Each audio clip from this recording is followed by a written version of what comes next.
شیر اور خرگوش۔ ایک گھنے جنگل میں ایک شیر رہا کرتا تھا۔ وہ تمام جنگل کا بادشاہ تھا، لیکن وہ بادشاہ جیسے پیش نہیں آتا تھا۔ ہر دن بے رحمی سے جنگل کے جانوروں کو کھا جایا کرتا تھا۔ شیر کے خوف سے جنگل کے جانور چھپ جایا کرتے تھے اور خود اپنی بھوک و پیاس کو مار کر سخت مشکلات سے دوچار ہونے لگے تھے۔ اس طرح کچھ دن بعد جنگل کے تمام جانور ایک مقام پر جمع ہوئے اور شیر کے شر سے محفوظ رہنے کے لیے سب مل کر رائے مشورہ کرنے لگے۔ سب نے اپنی اپنی بات رکھی اور آخر میں ایک گیدڑ نے کہا، میرا خیال ہے کہ ہم روز شیر کے ہاتھوں مرنے کے بجائے ہم خود ایک بار شیر کے پاس چلے جائیں۔ اس طرح روزانہ شیر کسی ایک کو کھا لے گا اور ہم سب اپنی اپنی باری سے چلے جائیں گے اور بلا خوف و ڈر سکون سے زندگی گزاریں گے۔ گیدڑ کے مشورے پہ تمام جانور رضامند ہو گئے۔ ایک بندر نے کہا، ٹھیک ہے، تمہاری بات بالکل درست ہے۔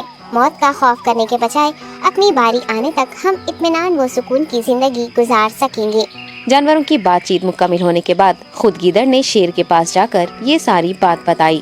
گیدڑ کی باتیں سننے کے بعد شیر نے کہا، میں بادشاہ ہوں، اس لیے تم سب کی بات مان رہا ہوں، لیکن ایک بات غور سے سن لو۔ اگر کسی دن مجھے جانور ملنے میں تاخیر ہو جائے تو میں خاموش نہیں بیٹھوں گا اور دوبارہ تم سب پر حملہ کرنا شروع کروں گا۔ شیر نے بڑے غصے سے یہ سب کہا۔ شیر کی باتیں سن کر گیدڑ نے سر ہلاتے ہوئے حامی بھر دی اور وہاں سے چلا گیا۔ اس دن کے بعد ایک ایک جانور بلا ناغہ اپنی اپنی باری کے مطابق شیر کے پاس جانے لگے اور شیر سکون سے اپنے پاس آنے والے جانوروں کو مار کر اپنی بھوک مٹانے لگا۔ یہ معاملہ ایسے ہی چل رہا تھا اور ایک دن شیر کے پاس جانے کی باری ایک خرگوش کی آئی۔ وہ خرگوش بہت ہی ہوشیار تھا۔ اسے شیر کے پاس جانا منظور نہیں تھا اور اس نے اپنے ساتھی جانوروں کو بے رحمی سے مارنے والے شیر کو سبق سکھانے کی ٹھان لی اور ایک اچھی تدبیر نکال کر آہستہ آہستہ شیر کی گفا کے پاس پہنچ گیا۔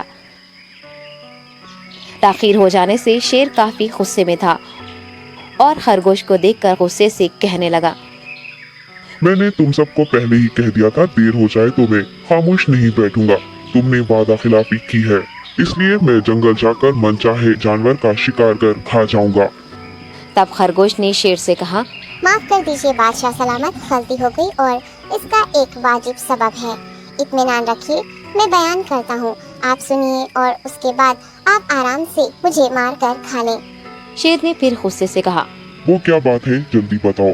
خرگوش نے کہا، بادشاہ سلامت، میں آپ کے پاس آ رہا تھا اور راستے میں مجھے ایک شیر مل گیا اور مجھے مارنے کے لیے آگے بڑھنے لگا۔ میں نے آپ کی بہادری کی بات اس شیر کے سامنے رکھی، لیکن وہ شیر آپ کے بارے میں بہت برا بھلا کہنے لگا۔ یہ سن کر میں نے غصے سے کہا، تم ہمارے جنگل کے نہیں ہو، ہمارے بادشاہ کے بارے میں ایسی باتیں مت کہو۔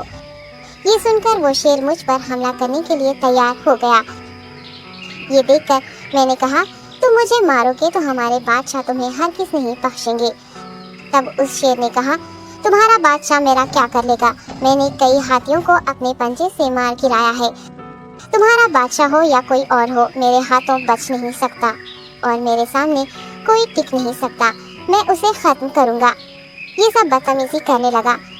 میں نے اس شیر سے کہا، تم ہمارے بادشاہ سے آ کر بات کرو۔ تب اس نے فخر سے کہا، میں کیوں آؤں؟ تمہارے بادشاہ میں دم ہے تو اسے ہی یہاں لے کر آؤ۔ یہ کہہ کر مجھے دبانے لگا۔ بادشاہ سلامت، اسی لیے آنے میں تاخیر ہو گئی۔ یہ سنتے ہی شیر غصے سے کہنے لگا، چلو ابھی چلتے ہیں، اسے ختم کر دوں گا۔ یہ سننے کے بعد خرگوش نے شیر کو جنگل کے درمیان موجود ایک کنویں کے پاس لے گیا۔ خرگوش نے کہا، بادشاہ اس کے اندر دیکھیے، وہ وہاں آپ کا بے صبری سے انتظار کر رہا ہے، آپ اسے اچھا سبق سکھائیے۔ شیر غصے سے فوراً کنویں میں جھانکنے لگا اور زور سے دہاڑنے لگا۔ تب دوسری جانب سے بھی دوسرا شیر دہاڑتا ہوا محسوس ہونے